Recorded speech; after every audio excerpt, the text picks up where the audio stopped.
podcast. We started a little late on our recording, so ours is going to sound a little weird. Sorry, everyone. God, man. I started a little early, Mike. You guys take the lead. So we're doing a sort of a double podcast. This is Larry. David's here. And they are from the Denver podcast. Right. That's right. And on the other side of the mic, we have Matt and Cody from Punk Rock Horror Podcast. Yeah. So instead of there being interviewers and interviewees, we thought we'd just shoot the shit across the table. And we're going to combine both of our shows into one whole episode. And what we... kind of the crux of the Denver podcast is to seek out people in Denver doing cool, interesting things. And how much cooler can you get than punk rock horror? Exactly. We're melding two bridges here. We're melding the whole punk rock horror scene, the macabre over here on our end, and then we're getting the whole creators and unique, interesting people from the Denver podcast into all one little pot of enjoyment. Yeah. Casting. I'm curious about your name. How'd you come up with the name? So for us, it actually started because we were in a band together. Yeah, we were doing a little two-piece punk rock band. Yeah, and we were just writing songs and, wanting to do our own thing as any other punk rock band would. But Cody's rotator cuff started to give out on him. Yeah, I tore it like 4 or 5 years ago, and I never really got it fixed. Were you you're a drummer, right? Yeah, I'm a drummer. I actually tore it swing dancing. And then I never got it fixed, and of course, over the years of continuing to swing dance and then playing the drums, and I'm also a cook, so it's a lot of using my shoulder a lot, and it just finally just kind of started giving out. So I was like, I can't really drum a whole lot now. Yeah. I need to get it fixed. That's so brave of you two. Come at me. I don't know what he's going to tell me now. I was like, so are we going to do practice this weekend? No, he's running out of excuses. And so, we had to put the band on the back burner, and we're just like, okay, well, we can't write songs. There's no point in scheduling shows if you can't even drum. So... I've had the idea for starting this podcast for a few months prior to then. And, I called him up one day in October and I was just like, hey man, I've had this idea for this podcast I've been wanting to do for a long time. I think it's unique. I think it's a good idea. Yeah, we got competition, but, I think we could bring our own flavor to it that'll make us stand out. You want to jump on board? Yep, and I was down for it. And then we thought of a genre, something that we both really like, which is horror. Yeah. So we're like, let's go with that. And then we got to the name part. We're just like, what do we name ourselves? Because all the names I was coming up with were already taken. Night of Living Podcast was already taken. Last Podcast on the Left, so we can't do Last House on the Left. So I was like. We can't think of anything. And so then one day I just started to, for some reason, thinking of the Rocky Horror Picture Show, and I don't even know why. And then I was just like, why don't we call it the Punk Rock Horror Picture Show? And Cody's like, no, that's too long. I'm like, okay, what about the Punk Rock Horror Podcast? And he's like, I like that. I'm like, hell yeah! Take the out, and then it'll work. Took almost a whole month, for us to figure out a name. And so we just decided on that name, and... we haven't looked back on it since. And so... Can you host a podcast and not be a musician? That's my question, because I know we were talking about it earlier. Both of you are musicians. Yeah. Larry and I just wonder if it kind of harkens back to just the creative vibe of it. And also it's we're the people who were 14 years old with a PD amp and a crappy Hondo guitar. It just seems almost to be just kind of a natural stepping stone. Well, I think it's easier for musicians to host podcasts and stuff like that because, Nikki Sixx is on the radio and stuff. I think it's just because being a musician gives you a natural talent of talking into a microphone and talking to other people. You just kind of already have that exposure, so you're not super nervous and stuff because you're already used to being in front of crowds and talking to people. So gotcha. I think it just gives you a leg up, and you're also used to recording. Well, what a lot of musicians don't always touch on is you eventually get used to being comfortable in your own skin, regardless of the crowd that you're in front of. Mm-hmm. And so, obviously you can tell in our first couple episodes, you can tell that we're nervous and we're just my God. I remember my first, so the really the advantage that we had starting out was that I could just lean heavily on you, David.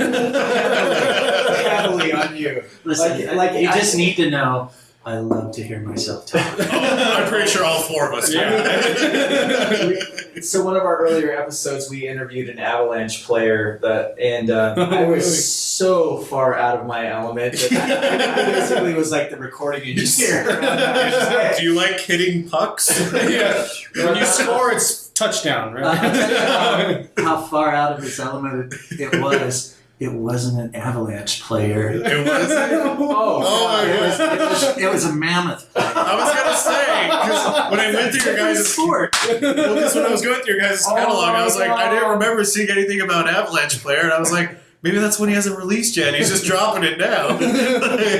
No, the only time I ever get nervous about speaking about anything is if I don't know what I'm talking about. Yeah. And that was a little frightening because I'd never been to a indoor lacrosse game or an outdoor lacrosse game. Mm-hmm. And, I could only pull from being a sports fan of similar sports. And the guy was actually a great interview. Dan Cozy was a great guy, but it is, it does kind of stretch you a little bit. I mean, this is kind of fun. Just the nerves of, not the nerves, but I think it's intriguing. How's this going to spin? Where's this going to go? What are we going to talk about for the hour? And I find that exciting. It's kind of fun. Well, I mean, that's what's so interesting about the nature of podcasting is that there's so many of us, yet a lot of us don't even know each other. Mm-hmm. It's like, it's I don't even have a good metaphor for it, but it's when you actually sit down with other podcasters and you actually talk to them about, how it works. There's a lot of similarities, and everybody's like, oh yeah, my first episode was terrible. Well, yeah. One thing that we both realized is that when you're nervous, you talk too much. You interrupt. You know what I'm saying? Are you saying we talk too much? I mean, you can say it. It's okay. Get it out there. Okay, so I in a sentence, in your 10-second elevator speech, what is your podcast about? It's about horror and the fact that there's horror in all of our lives, and that we feel horror is connected and should be given more attention. That's why we call it the Punk Rock Horror Podcast, because it's the underdog of all entertainment mediums, and it deserves more respect than it's been given. Now, but are you talking about horror, like everyday horror, horrible things that happen to people? Because that's how I would sort of construe what you just said. Or are you talking about films and the genre? We're talking about... Go ahead. Yeah, so for the most part, we've been talking about films and stuff, but what we say in our first episode is everybody... somehow it's related to horror in a sense, because in horror movies it's all about overcoming that the big odds and stuff, the heroine overcoming the killers in a sense can also be used as you getting over your fears of signing up for the new job, starting a podcast. It's that big fear of failure, whereas everyday failure for us isn't going to be dead. Right.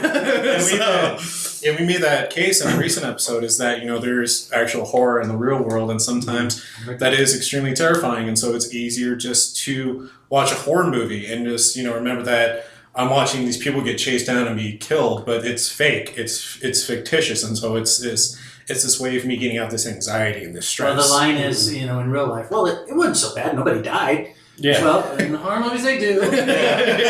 Your stupid decision causes death. I'm curious to know where you mark the line. Is there between just a thriller movie and a horror movie? Where do y'all see that line? I mean, is it?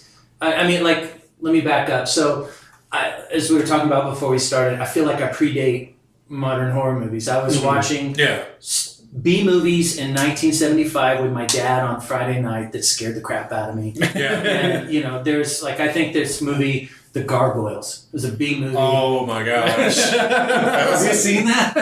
I've seen clips of it, and I was like, I don't know if anyone's ever seen this movie, and now I found someone. Multiple times, I've seen that movie, usually with my dad on Friday nights. But then, there was another movie. I think more of B movies for me, because that's just was my experience. By the time the 80s came around with slasher movies, I had already been through I was born in 1969. So I had watched so much stuff that scared me to death that I was actually kind of freaked out about watching anything else. I didn't, when Friday the 13th and Halloween, those things, I didn't watch. I did watch Poltergeist. I did watch... Texas Chainsaw? Texas Chainsaw. I saw that in I was watching a Disney movie. I can't remember. Was it Texas Chainsaw? No.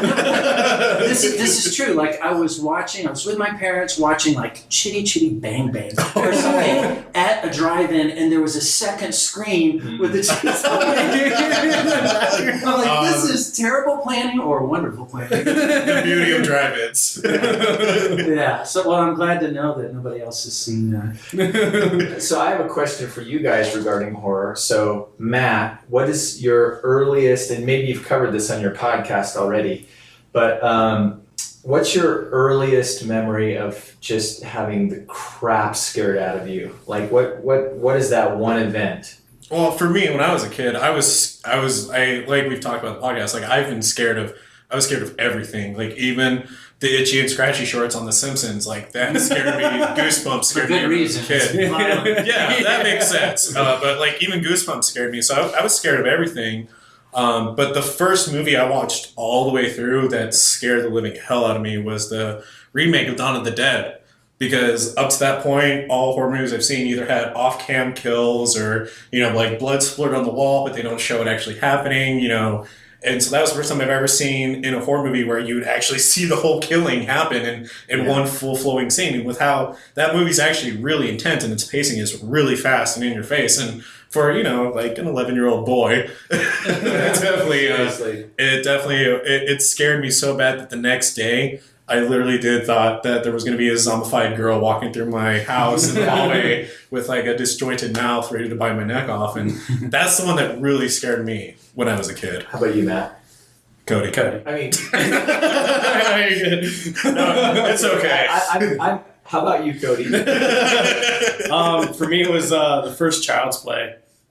So like when I was a little kid, like I had a lot of action figures and like stuffed animals. And so, like, I remember catching, like, clips of other horror movies, but for the most part, like, my dad didn't let me watch them a whole lot because there was always, like, a lot of gore or blood or nudity. And, but, like, I was at a friend's house when I caught Child's Play. Mm-hmm. I was just sitting there watching it, and it was, like, I didn't see the whole movie. Like, I just caught right when Chucky finally turns evil, and, like, you see, like, the doll, like, actually interacting, and, like, he like freaks out on the mom and stuff and like bites her. Oh yeah, when she's like holding she's like holding speak, damn it. and then his feet like run across the like crashed car and stuff like that. Yeah. Like that's what really got me because like I have all these stuffed animals and I have all these action figures at home, so I was like, oh my god. And so like one night I put them all in my closet and like I shut the closet door, but I had the light on because I always slept with a nightlight. Just because I always, I was little, so I thought the boogeyman was real and everything, but like I could swear I saw like footsteps under the door, so like Chucky's going to get me, or like my stuffed gorilla's alive. So that's what really got me. It was more of the like inanimate objects that always scared me when I was a kid. So like other movies, like I saw Predator when I was little. That didn't scare me a whole lot, but like the blood is what got me in that one. Yeah. It's just such a great movie. It is. It's so good. So well. I still think it's the best out of all of them. My favorite scene is the big handshake though in the beginning. My man.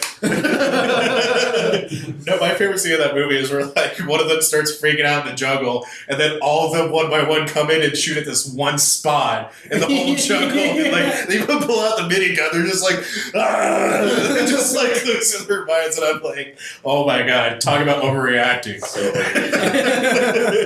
What about you, Larry? Okay, so I was telling David about this earlier. The earliest terrifying memories I have were from 2 television commercials about horror movies. Okay. Yeah. So, kind of the deal where the TV's on, I'm whatever, falling asleep in the chair or whatever, and it's like 11 o'clock at night. And there was a movie. Okay, let me back up. Hey, take your time. I was 11 years old. I was staying the night at a friend's house. Okay. Like 3 houses down. It's like 11 o'clock at night. We're sacked out in sleeping bags in front of the TV. My friend is totally crashed.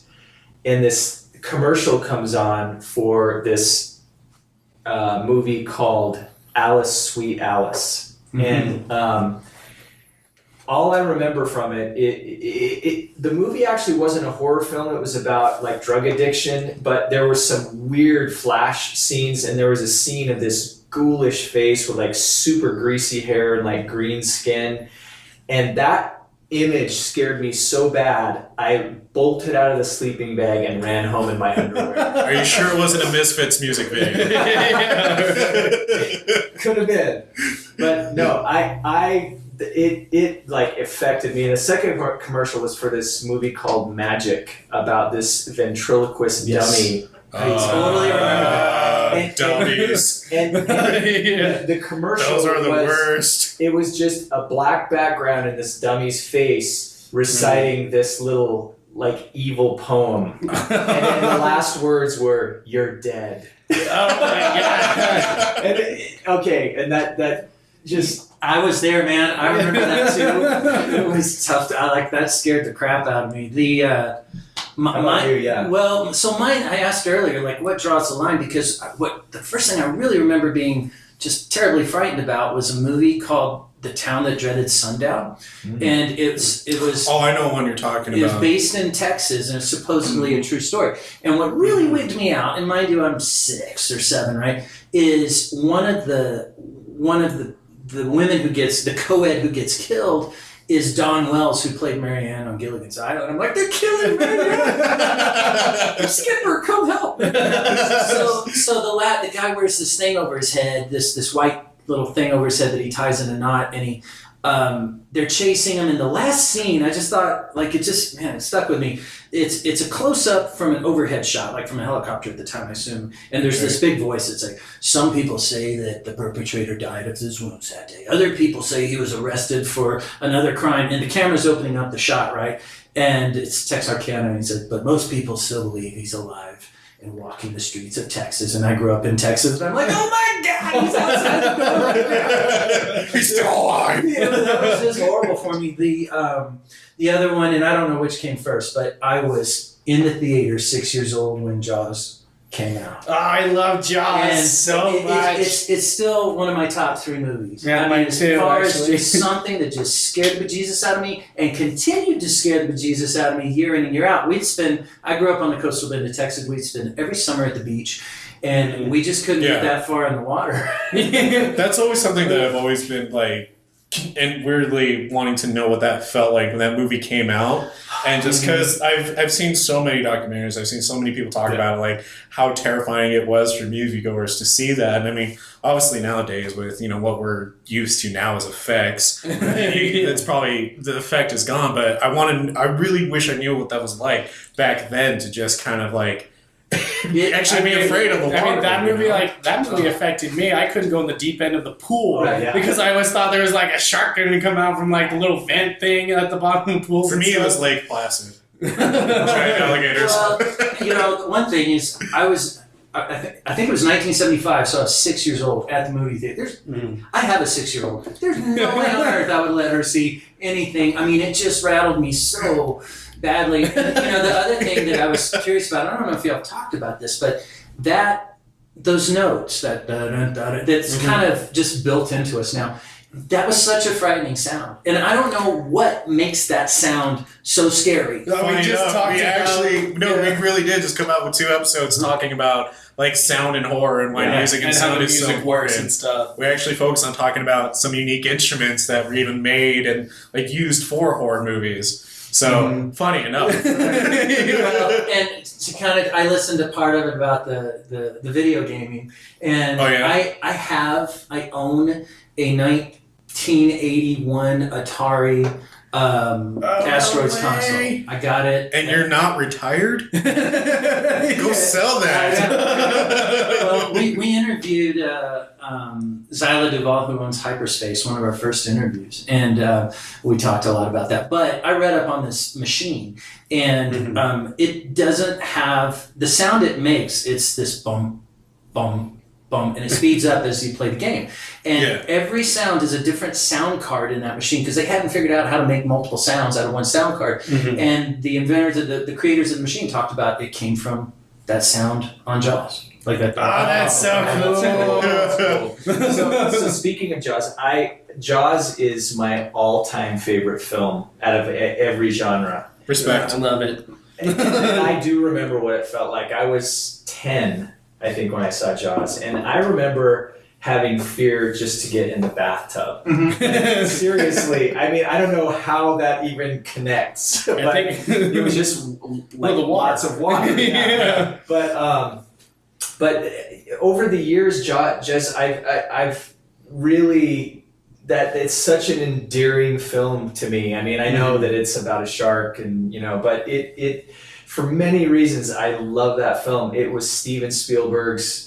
Like, he was 25 years old. Mm-hmm. Like, can you imagine taking on something like that in your early 20s? Like, he didn't No, I like to fantasize about it.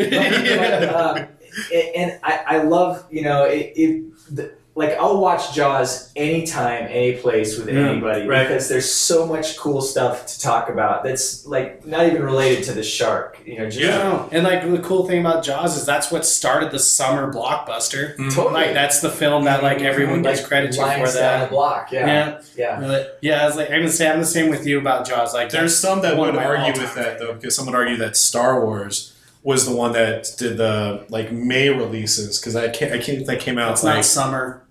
it's close enough. It's not summer. It's close Anyways, what I was trying I'm to just say saying. is that It was summer in South Texas. Thank you, it's Dave. always summer in South. But with Jaws, like, when I was in high school, I took a trip to Japan, and so they play movies like on the back of like the person's like TV or on the back of their seat. Yeah, right. And I watched Jaws the entire time there. Like, it was on repeat, and like Nice. I love that movie so much. And like, so whenever I go like long times without watching it, there's still one scene that makes me jump, and it makes me so mad about it because I know it's coming. It's when the head pops out of the bottom. Every time I'm just like, God damn it! Like, afterwards I'm like, I know it's gonna happen, and I always forget about it. You've seen documentaries on the film, and you know about that scene that wasn't in the original cut. No. Yeah. It's funny how a lot of accidents that happen in horror films and in films in general actually just make it to final cuts. And Like, we're gonna need a bigger boat, wasn't it? Right. Yeah. It wasn't a line. He just said it. yeah. And I just love the profile of that shot. He backs into the shot. And he has that, he has a profile. You know who he is just looking at his profile. Yeah. The other part that is the character of Quinn. Yeah. Just the salty. The Salty Sea Captain. I mean, we all got a little Quinn in us. Well, and he was a salty character in real life. The documentaries I've seen, it's like, it was a 50-50. He was a bad alcoholic when he showed up. He didn't last long after the movie, but he wrote the soliloquy about being on the USS Indianapolis, where they all, and it started me on a path. So I went and learned about the USS Indianapolis. Yeah. The guys were stuck in the water for like 2 or 3 days, and sharks were just going around eating people, and people were just dying of exposure. Yeah. It also got me back. I read a story about, there was shark attacks at the turn of the century up like the Jersey coast or something, and that's sort of where it came from. And people just didn't know to be scared of sharks yet. One of my favorite characters in that film, and this is the only this type of interest or sort of depth of even liking a character like this only comes from watching the movie like 80 times or something like that, is the mayor of the town. His name is Larry. Number 2, he's a real estate agent, and he's the mayor of the town, and he's super sleazy, and he has the worst suit on you've ever seen. You're just sitting there like, I swear I'm a good guy, everyone. I'm not. The connection's in there. I also like the scene where he's smoking in the hospital. Like, in the hospital room, like he's just nervously smoking. The good old days. Doctors smoked in front of all their patients. Yeah. He got cancer. I don't know what the problem is with your lungs. We just can't figure it out.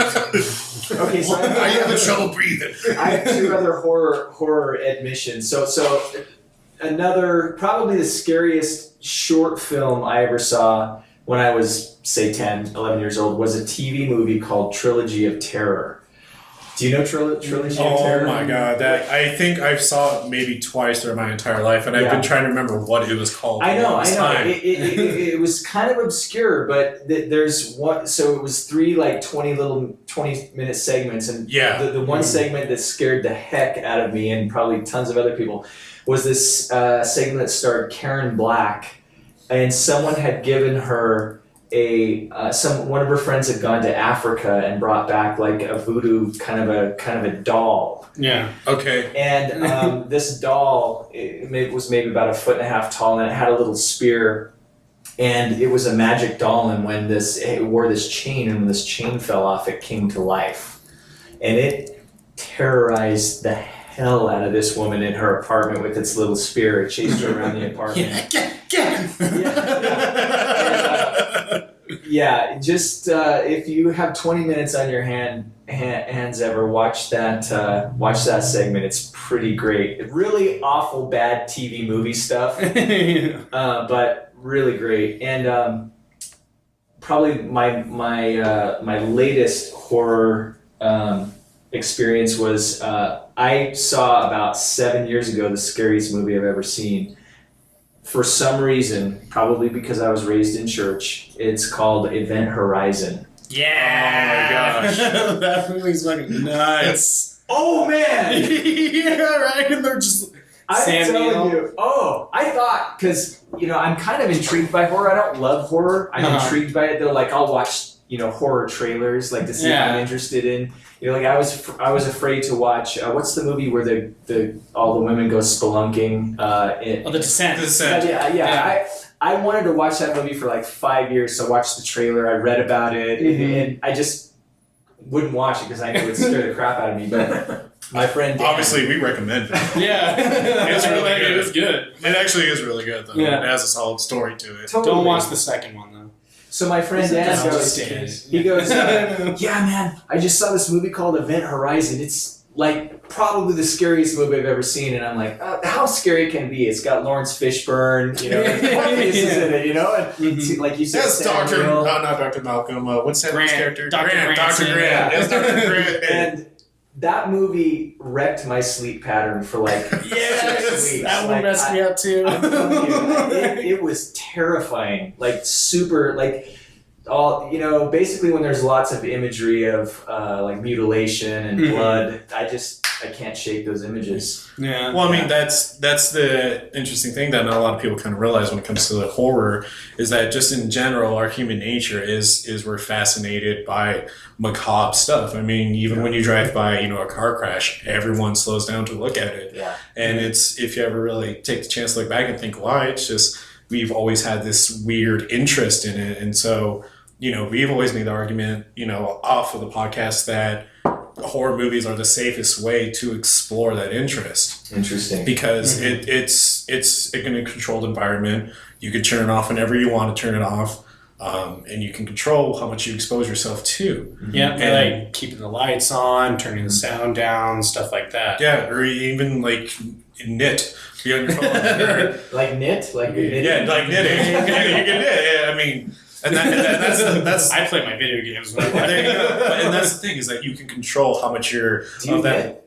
No, my wife would love to. I don't have the patience. I'd probably just throw it across the room. Like, I'm done with this. This is a dumb idea. Why did I ever think I could do this? But I know what you mean. There's a purpose. I mean, it answers a call. It answers a curiosity. Yeah. Perhaps. I mean, like I think it's not a horror movie, but and just one of the most painful, awkward scenes is in Reservoir Dogs, where Where he's the torture scene. So I'm in a lab group, and we cover "Stuck in the Middle with You," and I always lead it up with like, if you're ever gonna cut somebody's ear off, this is the song you should listen to. And Can you hear me now? It's like, I'm glad that's in a movie. I'm glad that wasn't real, but now I know. Well, you can even trace that back to like a connection to horror as well. It's because that's It's a horrific scene. Well, that scene is similar to the scene in American Psycho with Christian Bale, where after he kills Jared Leto's character, he's walking through the office playing, Walking on Sunshine in his headphones. Right. And so it shows that there's this common connection like- between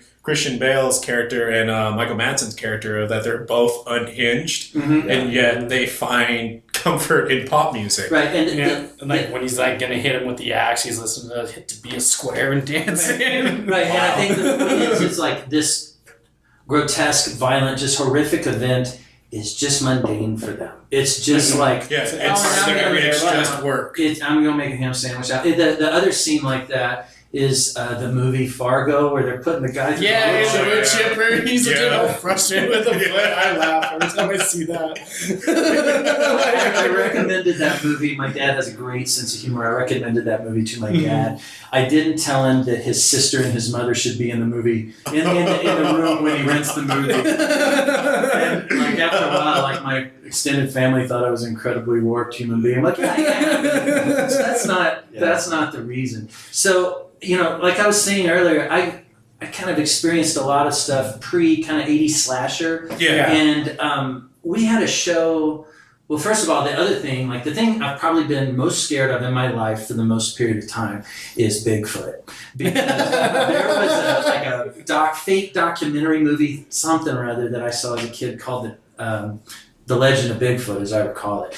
And there's a scene where the guy hears something outside. And he looks around, looks out the window, doesn't see anything. And then he's like in a trailer. And he finally opens the front door, and Bigfoot's standing there. I couldn't open a damn door. Ever. But then I went to visit my family in Alabama, and they live in the piney woods, right? Like prime situation. And my grandfather was like, "Hey, Dave, you never believe this, but I got the pop-up camper up, so you can sleep outside tonight." I'm like, Just like, I'm good, fam. Yeah, I'm sleeping in the house.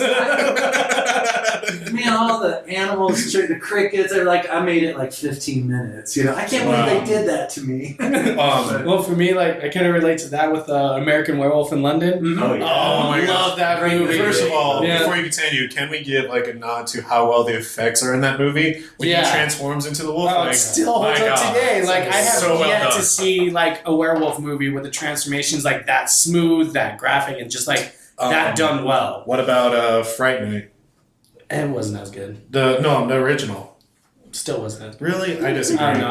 I think that's still top notch. Podcast But over. podcast over. This is like an exciting conversation because you know we like what comes to my mind now, and we're bouncing all over the place. We're talking about like timelessly awesome effects. The Thing. Yeah. Oh my God! Yes. That was. We've even mentioned like how well those effects still hold up to this day. It's Because it's astounding. all It practical. I don't think there's any CG in it. There's very minimal, and like, and the cool thing, the thing with that, like, they compared the remake of The Thing that was supposed to be like a prequel or some shit like that came out a couple of years ago, and they did all, and the director to that said he doesn't want to do any practical effects. He wanted it all to be CGI'd and stuff like that.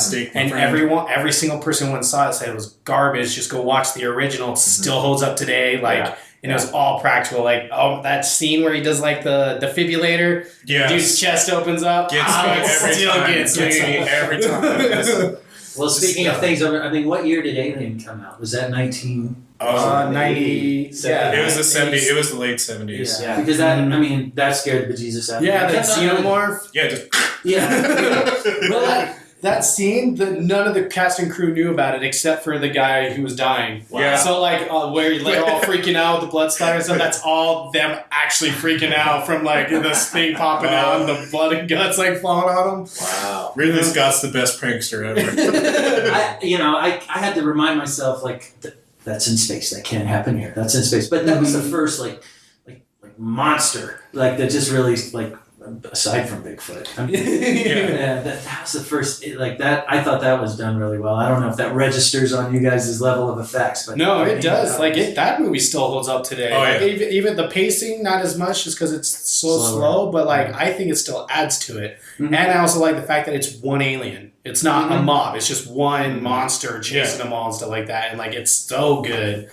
So before we get more sidebar. I want to give you guys your chance to answer your question. You were asking us about what the line. Yeah, like we mentioned some movies that I don't think people traditionally think of horror films, but to me, anything that scares me is horrific, right? Right. So I don't know if y'all have a line for that. Where to put that? Well, I mean, if you're talking about like our movie reviews, we primarily try to go for movies that didn't get enough attention or got too much. We feel like got too much flack and deserve a second look. And so that's usually what we go for. For horror in general, we try to look for a nature of macabre in the movie. And so like there has to be some sort of like dark atmosphere, dark theme, or even like if it's like humor wise, like it has to be hitting a certain like level. So it's like we're never going to do something that's like Starship Troopers. Right. Because that's obviously that's pure sci-fi. Right. But you can make the argument it has gore. But it doesn't have a macabre nature to it. Yeah, and it also doesn't have like that fear factor for it. Right. So like let's a good example is like the movie Beetlejuice. So we could consider that a family horror film because they're, you know, it's creepy, it's scary, but it's not overdone to the extent of like The Thing where it has, you know, extreme body deformations. But the movie does have body deformations in it. And so, but throughout the whole movie, you can see the sense of the macabre, the sense of, you know, like darkness in there. I mean, because in the beginning of the movie, 2 people die in a car crash, and you don't really think about it when you're watching the rest of the movie because you're so caught up with the zaniness of the entire movie, you know, and the quirkiness of Michael Keaton's character as he's Beetlejuice. And, you know, when you really go back and you look at a movie like that, you're like, this is kind of dark for a family movie. Like, wow. You know, even though there's a sing and a dance scene in the end, still like it's funny you mentioned that you don't notice that part because I think I'm told that I was taken to this movie as a very young kid and taken out of the movie because I started freaking out. But Willy Wonka and the Chocolate Factory. Yeah, there's a scene in that movie, the tunnel scene, and there's chickens getting beheaded. I mean, it is weird. It's pretty. It's another cool thing about that scene. Again, none of the actors were told that was going to happen. They just told the whole tunnel scene. They only told oh my god, I can't believe I'm forgetting his name. Gene Wilder. Yeah. They only told Gene Wilder about it, and they told him to like go like Gene Wilder and like kind of go crazy on a crazy rant and stuff. And so all the people in the boat seeing the horrific images and stuff like that, they also weren't told about it. So like that's all their natural reactions to these scary moments. And so like where I would draw like a line for like what would be considered a horror movie and stuff like that, it's where that's the focus. Right. Like, so like, you know, you have thrillers and stuff like that, but I would say that's almost like a subgenre to horror, but it's also, I think that's kind of like where the line gets blurred the most, like where you would say it's a horror movie to a thriller. Because like thrillers are more, I feel like are more action packed. You don't like, you never really truly feel the hero of the movie is in any real danger because like for the most part in thrillers they're kind of like they always have a leg up on some way. While in a horror movie it's because just they're Arnold Schwarzenegger. Arnold Schwarzenegger. It's they're trying to avoid the danger, where it's in a horror film it's how do they escape the danger. Because like and like and I feel like you relate more in horror movies to the protagonists and stuff like that because they're for the most part they're normal Joes. They're everyday people that just happen to get stalked by a serial killer and stuff like that. That's also a zombie or something.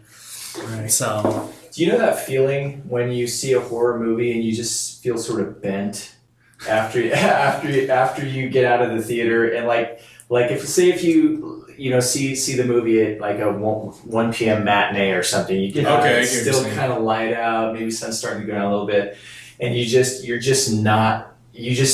still not in reality for the next few hours. Maybe not even until the next morning. I still get that. That was the effect I had after when I saw Dawn of the Dead when I was 11. Is that I still felt like I was watching everything. Like I was going to see a bomb blow up in downtown Denver, and then like you know zombies were just going to start taking the streets. Like even though I was out of the movie and I was just hanging out with my sister and everything was fine. Like what you're saying. Like I still felt bent. I don't know. For me, if I see a horror movie during the day. Like, it's more of like, I can't wait to get outside. Because, like, once I see the sun, I'm like, oh, thank God. It's just it's just a movie. Everything's okay. Like, everything's fine. Yeah, well, like, sunlight, there's no monster out. Like, stuff like that. There was, when I was like in 3rd or 4th grade, I'd come home and there was a show called Boo. And all it was old scary movies. And I mean old, like... I miss those channels. Yeah, well, back then, I mean, this is still pre-cable.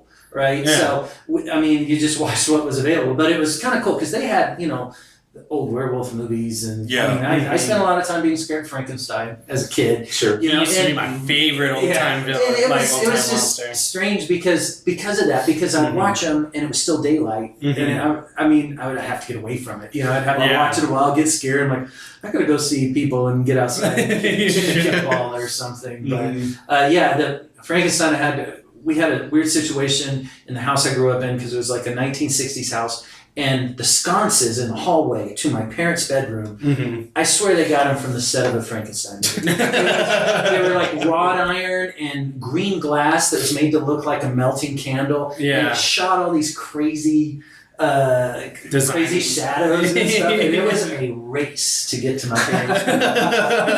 Once I was scared of something, I just couldn't get there fast. Mom! Yeah. Wow. And then I'd get in my dad's room, and there was a show when I was a kid called The Night Stalker. Oh yeah. With Oh my gosh. just fantastic. Yeah. And it's, I love I'm a private eye, I'm a gumshoe, and I just keep on running into werewolves and vampires. That's normal. Yeah, that's my everyday thing, you know. But, you talking about a horror movie as a normal person and something gets to them, it's not seeking it out. I mean, Darren McGavin was he was great for that because he was just an everyday. Yeah. He was just trying to get his job done, and monsters kept on showing up. It's always the monster. So, are you guys? Do you ever talk about the sort of the biology of fear and getting scared? Like when I said you kind of feel bent, like when you see like an inspiring movie, it actually releases a chemical that releases dopamine, and you feel happy and inspired. And I suspect that when you see a horror film, it probably releases serotonin, or I don't know what the exact... We actually, because we talked about it in the first It episode. releases your Also, Bodily bodily 200 fluids. calories. Have you ever kind of pondered, like, can you watch too much horror?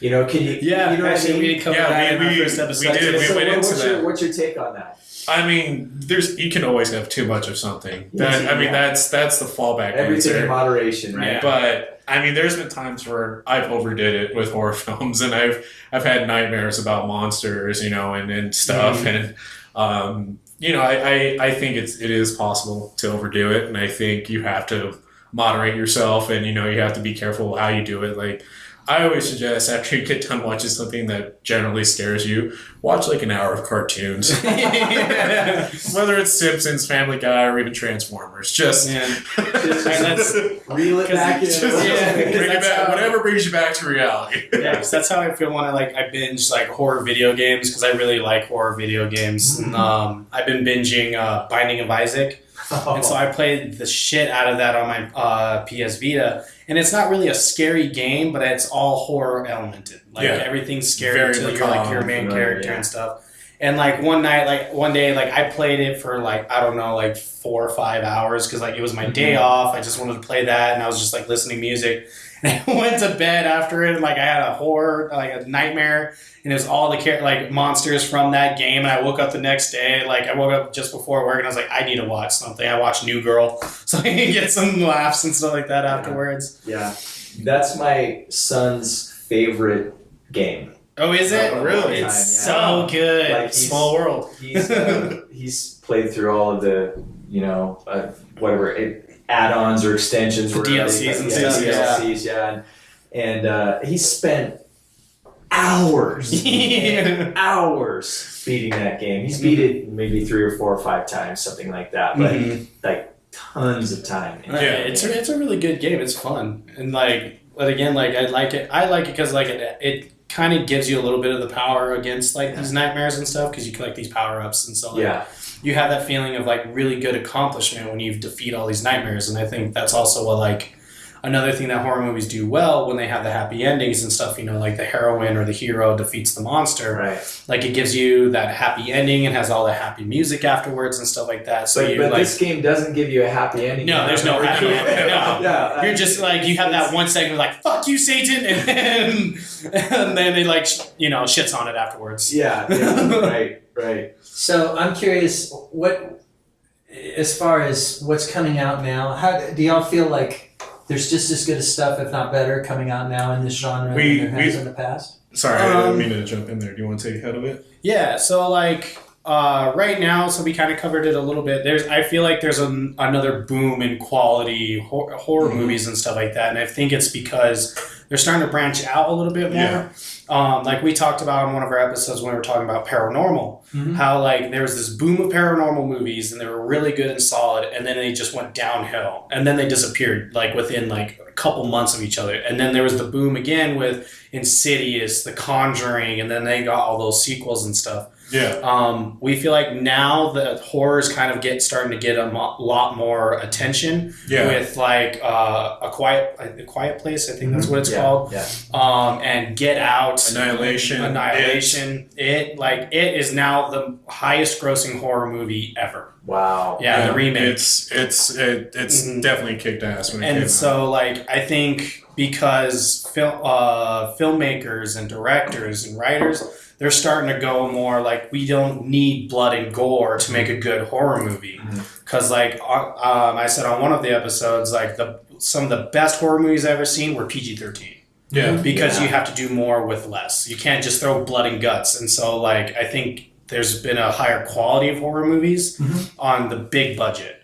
Like, on the silver screen and stuff like that, the quality has gone up more. While, like, I've always enjoyed, like, straight-to-DVD movies a lot more, too. Because, like, my favorite horror movie series is Chucky, the Child's Play. And like the two movies that just came out, Curse of Chucky and Cult of Chucky, straight to DVD, and they're fantastic. Really, really good. So they're not even trying to be held to the confines of movies. Because they have more freedom with it when they have the straight to DVDs or like straight to Netflix or Hulu, any streaming service, they have more freedom.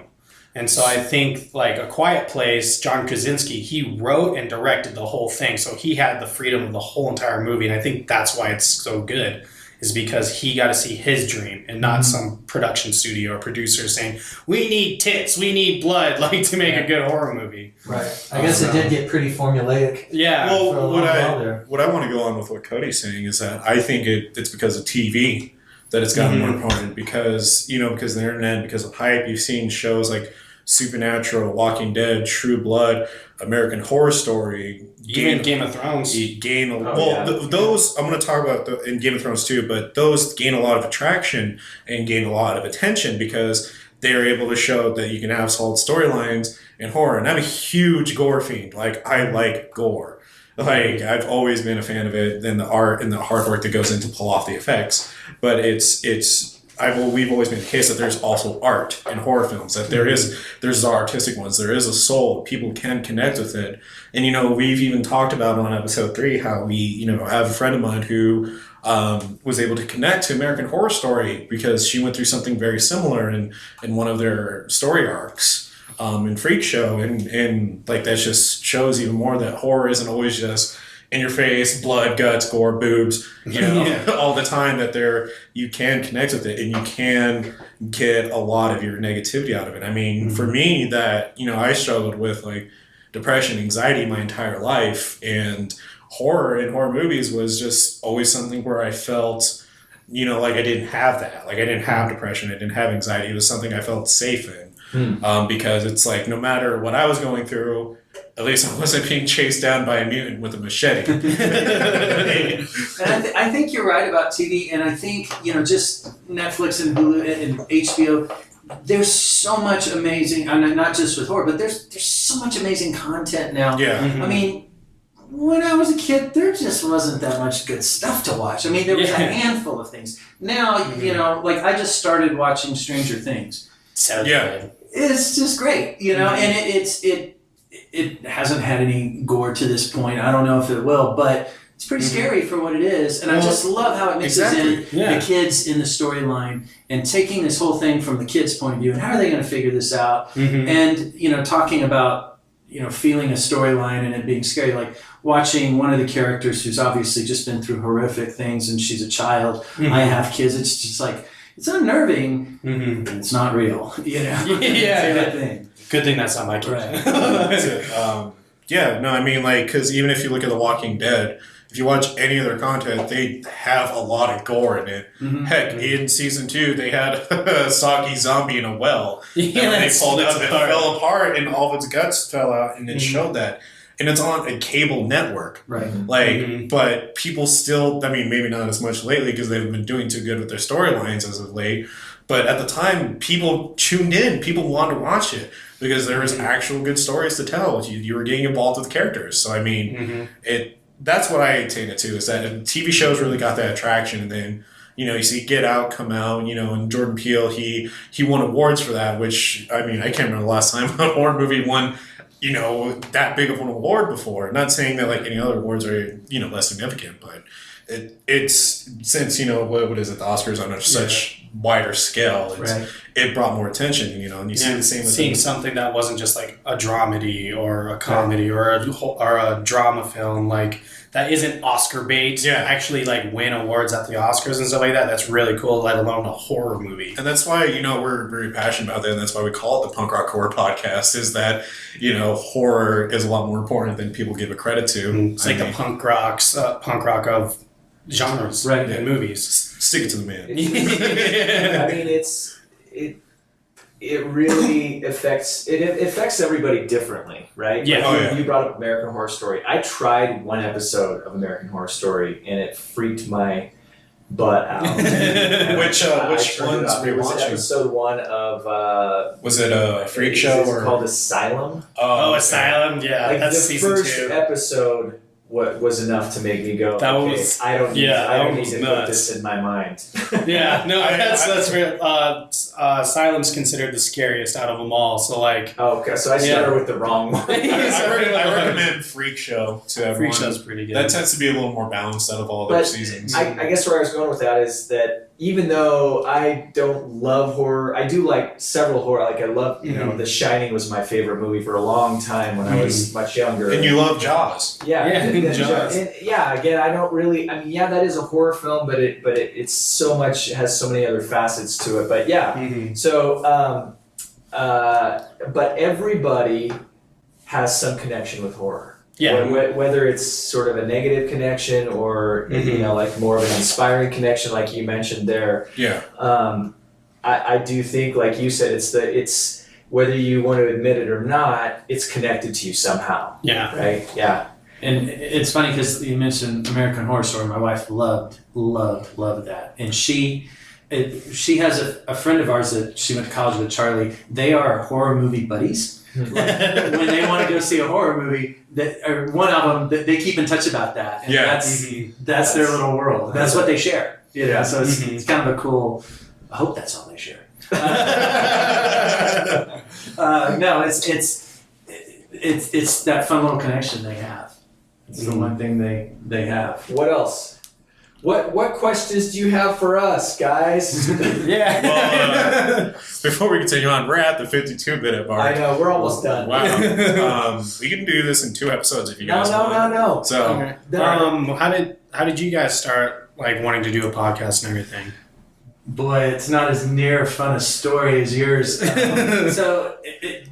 We were real estate agents as a living, and we wanted to do a podcast about real estate, and we decided that sounds like the most boring thing on earth. I wouldn't want to listen to that, you know. So we were having pizza one day, and we decided, why don't we just make it about anything, any person that has a cool story to tell. Like you guys are a great example. So not everybody gets up in the morning and decides I'm going to do a horror movie podcast, and that's interesting. Anytime an individual or individuals just take just a greater interest than anybody else, I think it's always interesting. And the more under the radar it is, I think the more interesting it is. You know. Yeah, if you look at our kind of list of episodes, it is so all over the place. Yeah. It really is. It just boils down to, is the story interesting?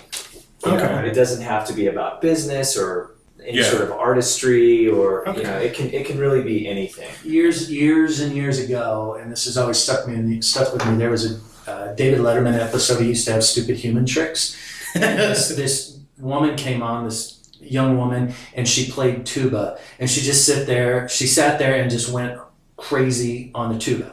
And David Letterman said, anytime a human being takes a serious interest in something and carries through with it, it's intriguing. And that always is kind of stuck with me. That's cool. I think so that they've come to us, we've gone to them. Okay, yeah, I was going to ask how you get your interviewees and stuff like that. You know, it's interesting because people like to talk about themselves. Yeah. I think everyone,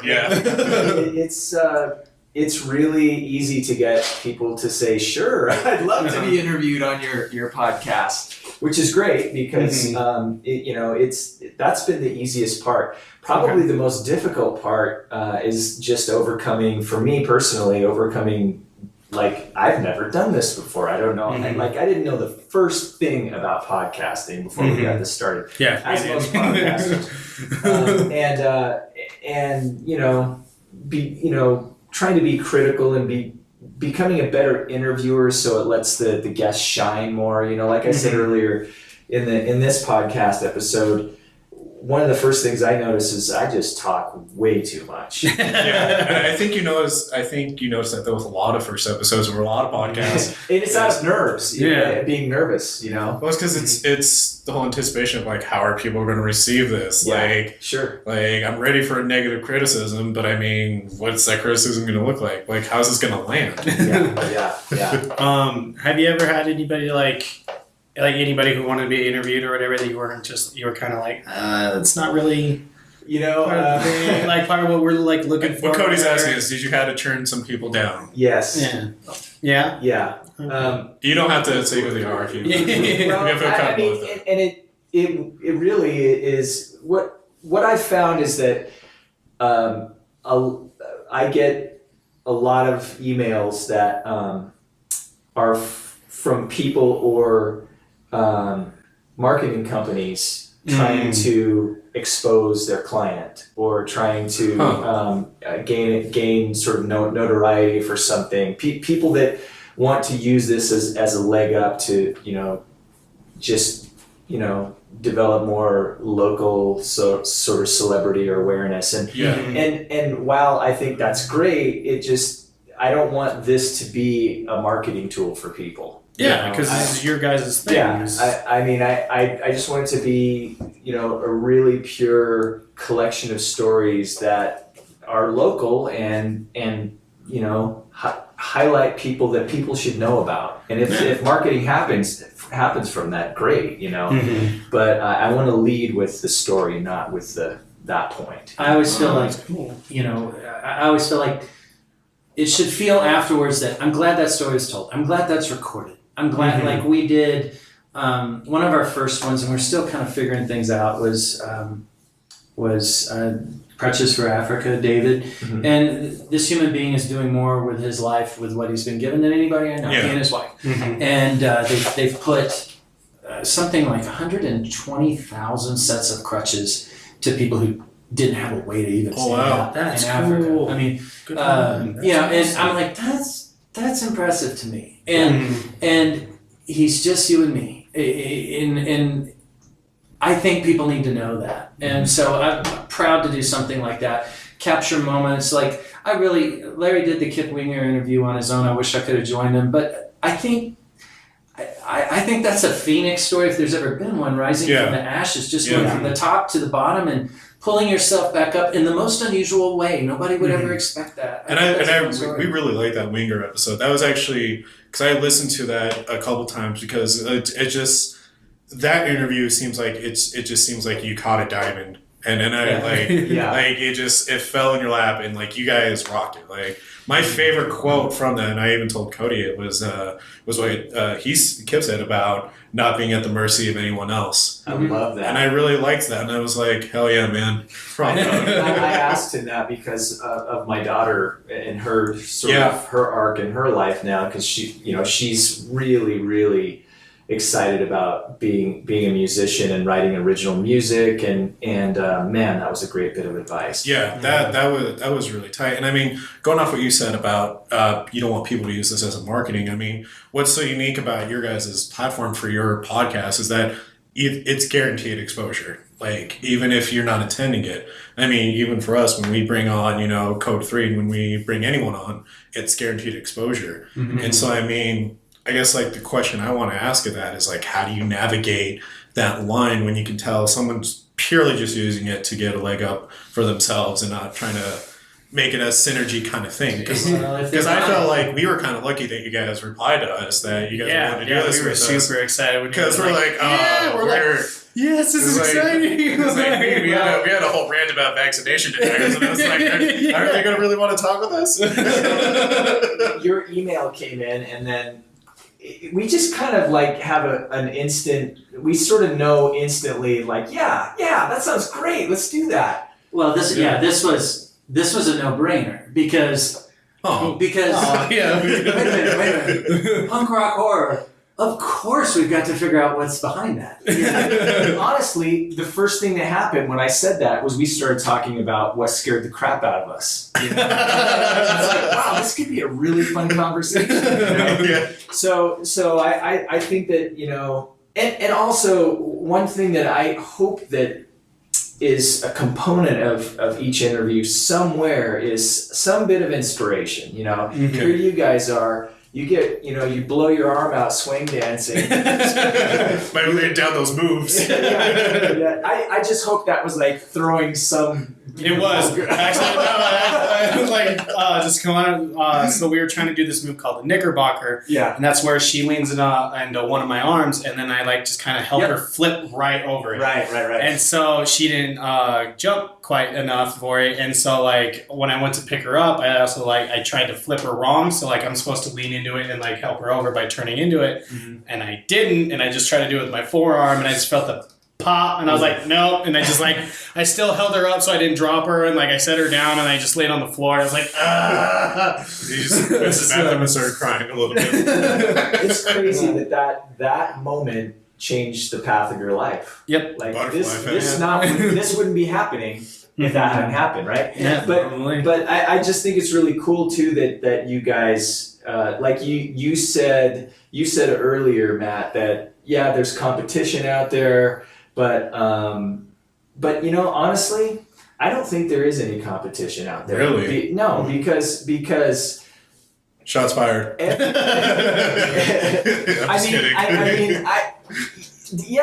There's competition in the genre of these types of podcasts, but if you take the time to listen to your podcast, it's wholly unique because of your two personalities and who you are and your take on it, and just what we were able to discuss here, everything from the biology of horror to what scared everyone. Everyone has a unique story, so I think you guys are doing good work, and we think you guys are doing a service for the Denver area because as punkers, still running, we still go to underground shows and, we see all this talent, we see all these artists and, we have friends who are artists and who are in their own unique niche. And the fact that you're out here offering this platform to get their story out, to get, the chance to be heard out, we think that's honestly badass. Yeah. And so that's why, the night when I found you guys, because I literally did a search on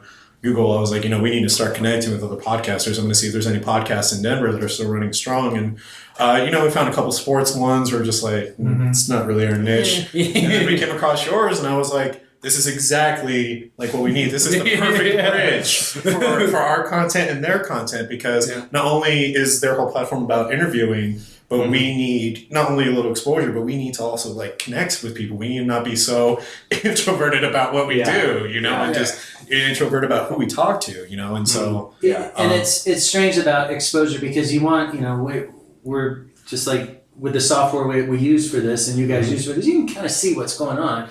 Yeah. And we can see dips in attendance, subscriptions, and we can see it go up or whatever. What we've come across is the more excited we are about it, the more listens it gets. Yeah. But at the same time, you got to do it because you like doing it. Exactly. If you don't like doing this, what a horrible thing to do. And I think that feeds upon what Larry's saying. It's like you're providing something unique. This is an experience in your life. It is, and I do think people will gain, just talking about There are people who listen to your podcast and say, "Wow, I'm glad I'm not the only one who loves these movies." It's a comfort, And I think the cool thing when the internet hit is you realize that no matter what topic it is in the world, there's people who are interested. You can. Is there anything you can type into Google that says 0 results? I don't know. Challenge accepted. I'm gonna find it.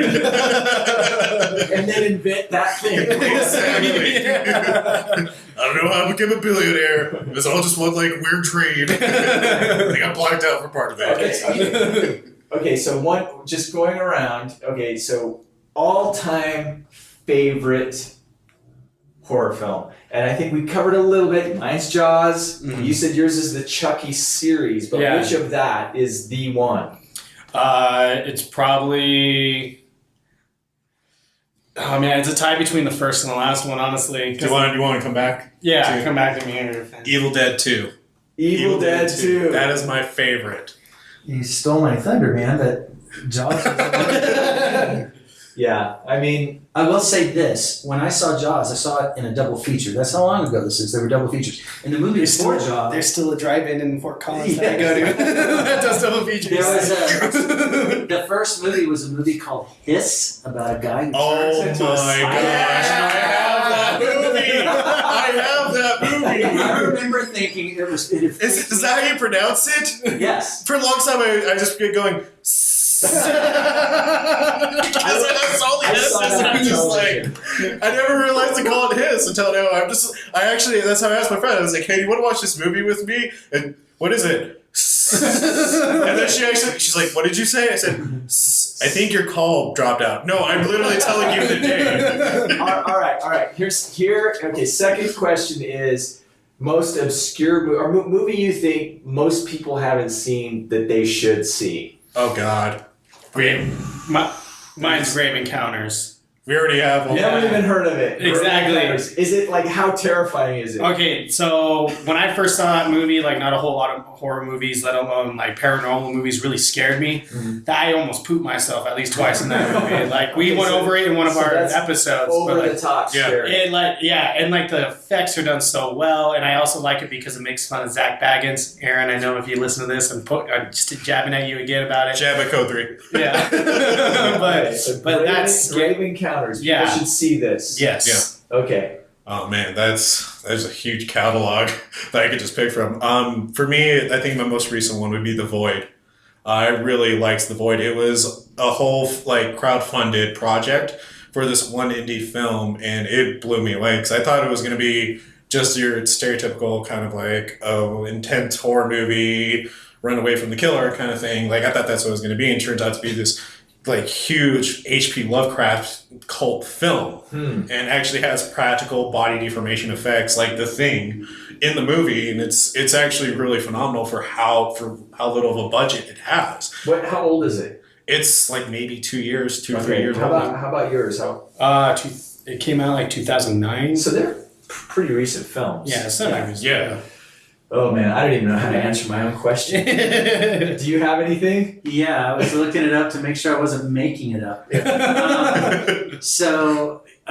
And let me, real quickly, my point about Hiss was it freaked me out so bad I couldn't wait for Jaws to start. But along with, I told you at the beginning, I'd watch Friday night at the movies with my dad on our little 13-inch Sears television. There was a movie called Frogs that came out in 1972, and it scared the bejesus out of me. And the last scene in the movie, these frogs are on an island, I think, and they just start going to eat shit and eating people. In the last scene, there's a frog with a human hand hanging out of its mouth. Ah, that's so cool. According to my mom, I walked around for weeks with my hand in my mouth. Replaying that last scene, so I don't know if the movie, I assume it's terrible, but because it had a part in my life, I think everybody should see it. All right, I thank goodness one came to mind, and the reason I say this is because almost everybody I tell about this film, they haven't seen it, and the film has brought a lot of joy to my life. It is considered a horror movie, but it's a horror comedy. It's a film called Tucker and Dale versus Evil. Yeah, it's so good. The wood chipper scene in that movie is so funny. There's so Obviously, many. you had a doozy of a day. I know. That's probably the best scene in the movie. But, this movie is. I think it was probably a sleeper. Definitely. Maybe it was direct to DVD or whatever. I think it was direct to Netflix. Direct to streaming. Netflix, yeah. But it's so funny and it's a horror film. There's gore in it. Oh, yeah. It's definitely considered a horror comedy. Yeah, horror comedy. That's definitely one of the better like horror comedies that's able to balance both humor and just like gore and scares. My wife doesn't like horror and or dopey comedies, and the scene where they the bad guys chop the good guys 2 fingers off to send a message, and he opens it up and he goes, His bowling fingers. His bowling I have never seen my wife laugh that hard. She was crying laughing. So I mean, that movie can do it for about anybody. Mm-hmm. So good. Have you seen it? No, I'll see. You should. It's still on Netflix. It's so funny. Like the chainsaw scene. I laughed so hard when he's like running through the forest, like hacking at all the like wasps and hornets. Yeah. And he looks at the kid who's running away from him. They both look and they're like, "What the fuck are you running from?" And, like they both have this realization, like, "You're not after me." The lead guy, is it Tucker? Is Tucker the guy with the chainsaw? No, that's that's Tucker. Yeah, he's just a great actor. He's a guy from Firefly. He's from Firefly. He's also been around a long time. Have you seen Death at a Funeral? Yeah. Oh my gosh. He was incredibly funny in that. But anyway, I think this has gone on about long enough, guys. Yeah, we're at an hour and 11 now. This might be our longest episode ever. Sweet. So, do we want to go ahead and just take a break so we can still do our episode for you guys, or? I thought we were doing this was a combined this is one. it, man. Oh, okay. Yeah, we agreed in the beginning it was combined. I'm like here half the time. So this actually works perfect for our episode because we basically interviewed you guys about your podcast, and maybe some insight was brought to your listeners because typically people don't really interview you on your episodes, right? No, I mean, nobody interviews you on yours, and so that's what we want to do for you too. And so it's nice to have these questions asked of us. I mean, we do joke and make a lot of kind of out there kind of comedy on our stuff and on our podcast, but we are, some of it is just part of the characters we play, but we are, general people that do like doing this. We love talking about this stuff. We love doing this, and we're honored to be brought on here. Thank you for that. Well, thank you. Thank you guys. So, sign off on your side. We'll sign off on ours. all right. Thank you, everyone. Tune into the Denver podcast. They're an amazing podcast. You can listen to them on iTunes, Spotify, Stitchers. We're not on Spotify. We've tried to get on Spotify, but they're kind of selective. We'll help you with that. Awesome. Yeah, we'll help you with that. But yeah, check out the Denver podcast. Give them some 5-star ratings. Give them some good reviews. They really do deserve it. They're doing great work out here. And the same to the other side of the table, of course. And I want to make sure you get your name right. It's Punk Rock Horror Podcast. Correct. Yes, correct. Those things are critical when you're looking at give them a listen. It's, if nothing else, what a counterpoint to listen to one of ours and listen to one of yours. You've covered life. Yeah.